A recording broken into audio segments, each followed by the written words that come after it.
Introduction. The sole advantage in possessing great works of literature lies in what they can help us to become. In themselves, as feats performed by their authors, they would have forfeited none of their truth or greatness if they had perished before our day.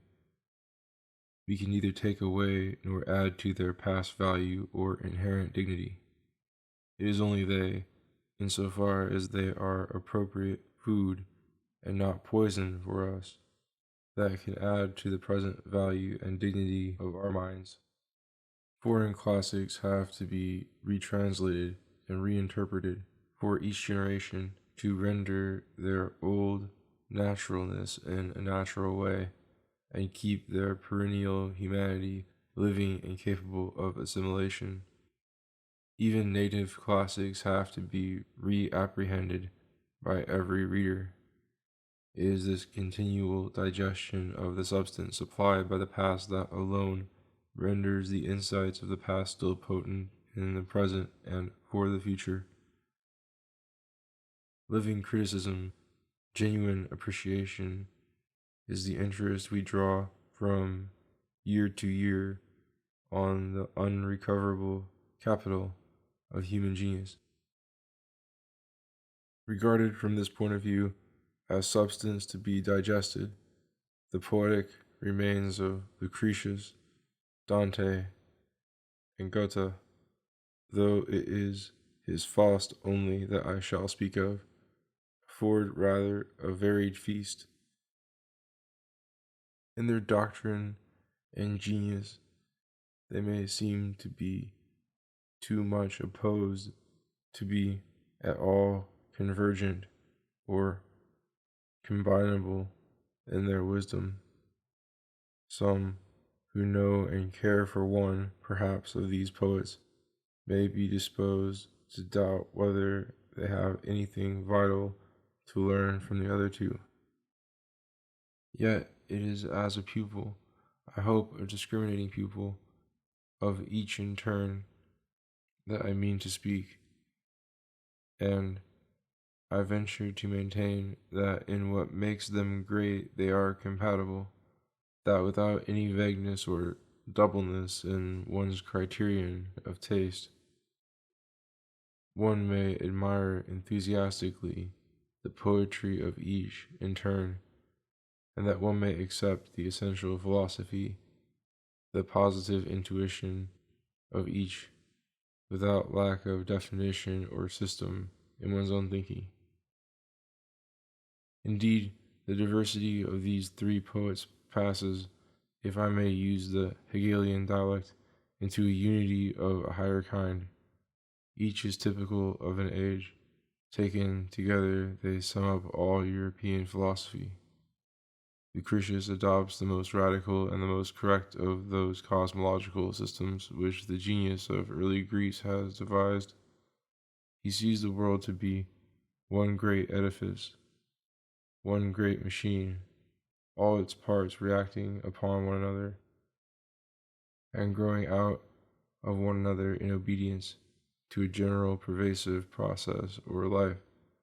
His poem describes the nature, that is, the birth and composition of all things. It shows how they are compounded out of elements, and how these elements, which he thinks are atoms in perpetual motion, are being constantly redistributed, so that old things perish and new things arise.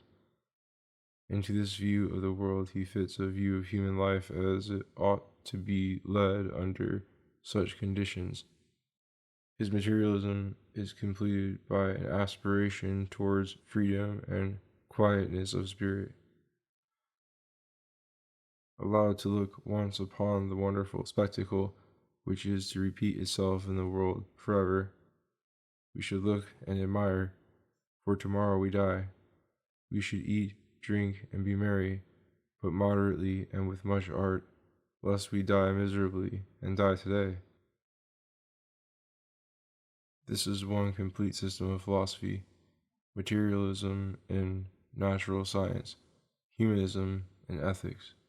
Such was the gist of all Greek philosophy before Socrates, of that philosophy which was truly Hellenic and corresponded with the movement which produced Greek manners, Greek government, and Greek art, a movement towards simplicity, autonomy, and reasonableness in everything, from dress to religion. Such is the gist also of what may be called the philosophy of the Renaissance, the reassertion of science and liberty in the modern world by Bacon, by Spinoza, by the whole contemporary school that looks to science for its view of the facts, and to the happiness of men on earth for its ideal. This system is called naturalism, and of this Lucretius is the unrivaled poet. Skip 1,000 years and more, and a contrasting spectacle is before us. All minds, all institutions are dominated by a religion that represents the soul as a pilgrim upon earth. The world is fallen and subject to the devil. Pain and poverty are considered normal. Happiness impossible here and to be hoped for only in a future life, provided the snares and pleasures of the present life have not entrapped us.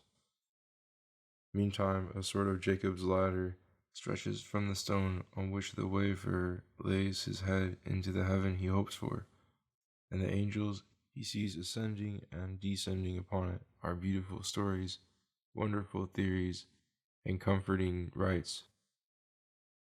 Through these he partakes, even on earth, of what will be his heavenly existence. He partly understands his destiny. His own history and that of the world are transfigured before him and, without ceasing to be sad, become beautiful. The raptures of a perfect conformity with the will of God and of union with him overtake him in his prayers. This is supernaturalism, a system represented in Christendom chiefly by the Catholic Church, but adopted also by the later pagans, and widespread in Asia from remote antiquity down to the present time. Little as the momentary temper of Europe and America may now incline to such a view, it is always possible for the individual or for the race to return to it. Its sources are in the solitude of the spirit and in the disparity or the opposition between what the spirit feels it is fitted to do and what in this world it is condemned to waste itself upon. The unmatched poet of this supernaturalism is Dante. Skip again some 500 years, and there is another change of scene. The Teutonic races that had previously conquered Europe had begun to dominate and understand themselves. They have become Protestants or protesters against the Roman world. An infinite fountain of life seems to be unlocked within their bosom. They turn successively to the Bible, to learning, to patriotism, to industry, for new objects to love and fresh worlds to conquer. But they have too much vitality, or too little maturity, to rest in any of these things. A demon drives them on, and this demon, divine and immortal in its apparent waywardness, is their inmost self. It is their insatiable will, their radical courage. Nay, though this be a hard saying to the uninitiated, their will is the creator of all those objects by which it is sometimes amused, and sometimes baffled, and never tamed. Their will summons all opportunities and dangers out of nothing to feed its appetite for action, and in that ideal function lies their sole reality. Once attained, things are transcended. Like the episodes of a spent dream, they are to be smiled at and forgotten. The spirit that feigned and discarded them remains always strong and undefiled. It aches for new conquests over new fictions. This is Romanticism. It is an attitude often found in English poetry and characteristic of German philosophy. It was adopted by Emerson and ought to be sympathetic to Americans, for it expresses the self-trust of world-building youth, a mystical faith in will and action. The greatest monument to this romanticism is Goethe's Faust. Can it be an accident that the most adequate and probably the most lasting exposition of these three schools of philosophy should have been made by poets? Are poets at heart in search of a philosophy, or is philosophy in the end nothing but poetry? Let us consider the situation.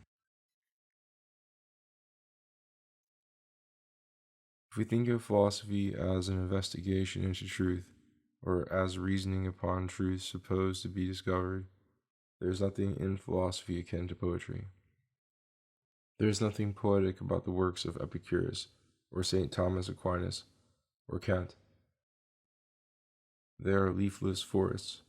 In Lucretius and in Dante themselves we find passages where nothing is poetical except the meter, or some incidental ornament. In such passages, the form of poetry is thrown over the substance of prose, as Lucretius himself confesses, where he says, "As when physicians would contrive to administer loathsome wormwood to little boys, they first moisten the rim of the cup round with sweet and golden honey, that the children's unsuspecting youth may be beguiled to the lips, but no further. When they drink down the bitter potion, by deception not betrayed, but rather by that stratagem made whole and restored. So I have willed to set forth our doctrine before thee in sweet sounding Pierian song, and to smear it, as it were, with the muse's honey." But poetry cannot be spread upon things like butter. It must play upon them like light, and be the medium through which we see them. Lucretius does himself an injustice. If his philosophy had been wormwood to him, he could not have said, as he does just before this passage, "Like a sharp blow of the thyrsus, a great hope of praise vibrates through my heart and fills my breast with tender love of the muses, whereby now, instinct with flowering fancy, I traverse pathless haunts of the Pieres, by no man's foot trodden before. It is joy to reach undefiled fountains and quaff.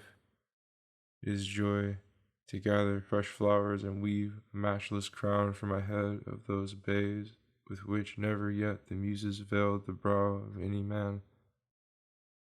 First in that I teach sublime truths, and come to free the soul from the strangling knots of superstition.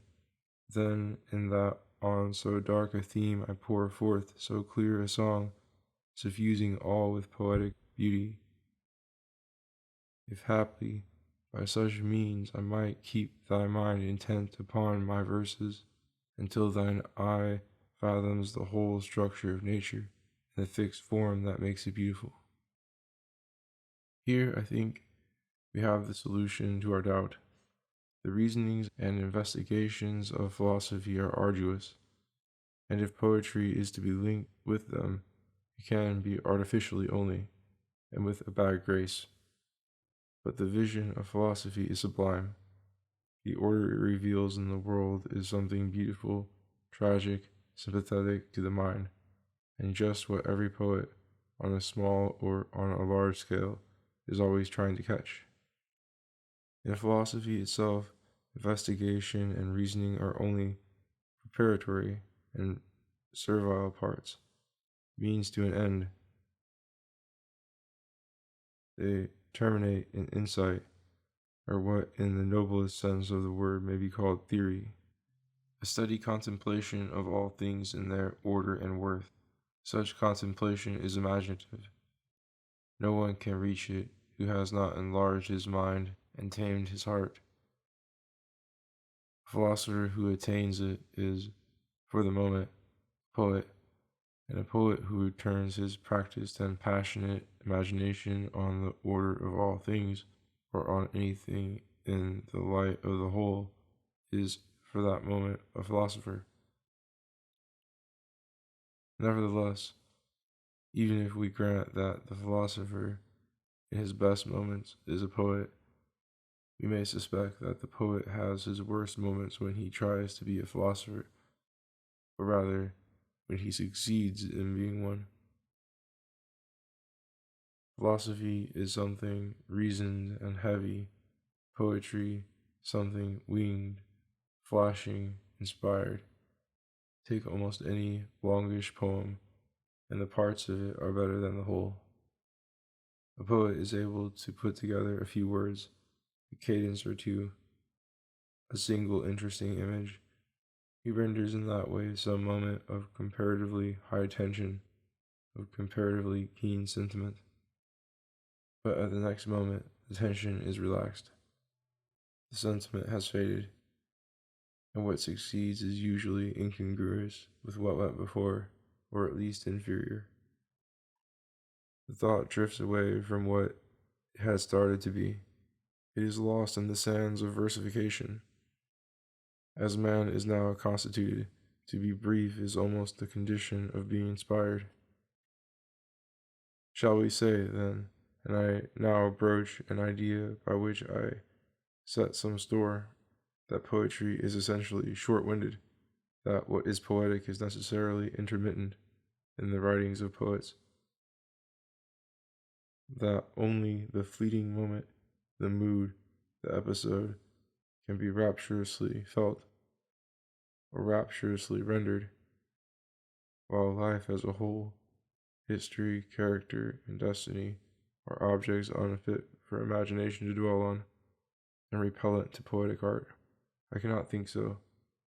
If it be a fact, as it often is, that we find little things pleasing and great things arid and formless, and if we are better poets in a line than in an epic, that is simply due to lack of faculty on our part, lack of imagination and memory, and above all, to lack of discipline.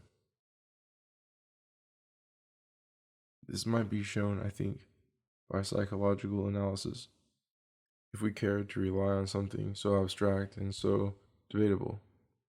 For in what does the short-winded poet himself excel the common unimaginative person who talks or who stares?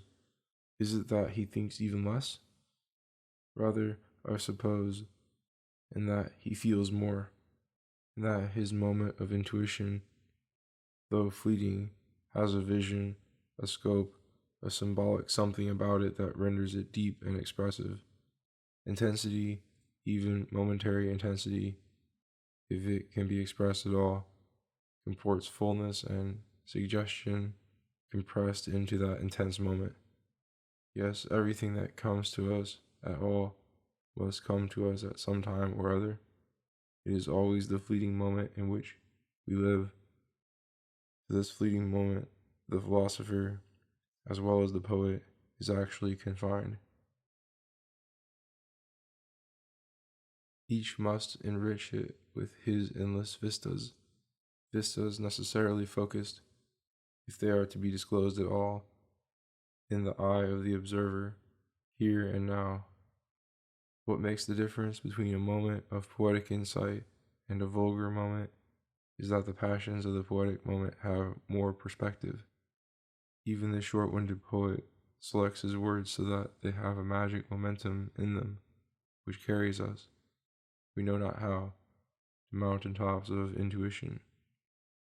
Is not the poetic quality of phrases and images due to their concentrating and liberating the confused promptings left in us by a long experience? When we feel the poetic thrill, is it not that we find sweep in the concise and depth in the clear, as we might find all the lights of the sea in the water of a jewel? And what is a philosophic thought but such an epitome?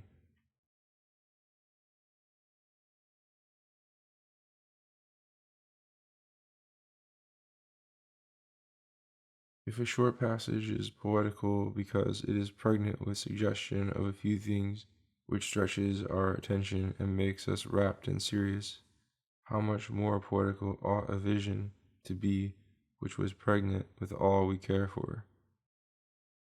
Focus a little experience, give some scope and depth to your feeling, and it grows imaginative. Give it more scope and more depth. Focus all experience within it. Make it a philosopher's vision of the world, and it will grow imaginative in a superlative degree and be supremely poetical. The difficulty, after having the experience to symbolize, lies only in having enough imagination to hold and suspend it in a thought, and further, to give this thought such verbal expression that others may be able to decipher it, and to be stirred by it as by a wind of suggestion, sweeping the whole forest of their memories. Poetry, then, is not poetical for being short-winded or incidental, but on the contrary, for being comprehensive and having range. If too much matter renders it heavy, that is the fault of the poet's weak intellect, not of the outstretched world. A quicker eye, a more synthetic imagination, might grasp a larger subject with the same ease. The picture that would render this larger subject would not be flatter and feebler for its extent, but on the contrary deeper and stronger, since it would possess as much unity as the little one with greater volume.